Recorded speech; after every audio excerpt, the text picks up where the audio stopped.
ഇതൊരു ആപ്പിളാണ് കേട്ടോ, കുഞ്ഞാപ്പിളാ. തിന്നോക്കിള.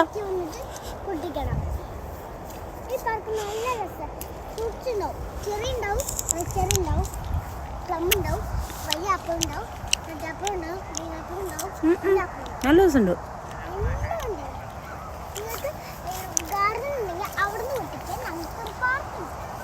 ഇതിനെന്താണോ പേര് പറയട്ടാ, പേരറിയില്ല.